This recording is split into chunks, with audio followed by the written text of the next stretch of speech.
Bonjour Julien. Bonjour. Donc nous sommes sur le salon de l'agriculture et bon, le président Macron a fait beaucoup d'annonces.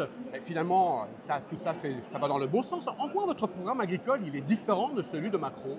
Et la différence, c'est que nous, on va aux actes, on veut aller aux actes. C'est ça d'abord la grande différence. La grande différence, c'est qu'on assume de rejeter la logique de décroissance, de ne pas faire une politique de en même temps. La différence, c'est que nous étions et nous sommes toujours contre l'idée saugrenue des prix planchers, qui en réalité va devenir les prix plafonds. Je vois que le président de la République fait une annonce assez surprenante et qui a même surpris son ministre de l'Agriculture.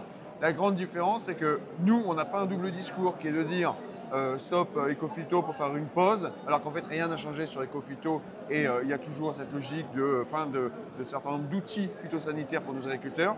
La grande différence est aussi, par exemple, les grands discours faits sur les droits de douane qui viennent concurrencer, déstabiliser le marché européen sur les céréales, sur le sucre, sur le poulet, sur les œufs, avec l'importation de denrées ukrainiennes. Et l'après-midi même, l'ambassadeur de France vote le maintien de ses droits, l'abaissement de ses droits de douane. Et la grande différence, c'est que nous, on a un discours constant, on l'assume, on le maintient, et y compris dans nos votes, que ce soit au Parlement européen ou au Parlement français, c'est assumé dans ce sens, alors que dans les discours, souvent, c'est un peu ce que je reproche au président de la République, c'est que les discours sont dissonants des actes. Donc selon toi, il y a un petit peu, on va dire, de l'hypocrisie dans les discours présidentiels et tu préférerais qu'on envoie au Parlement européen des députés qui finalement tiennent un discours qui soit cohérent avec ce qu'on dit à Paris.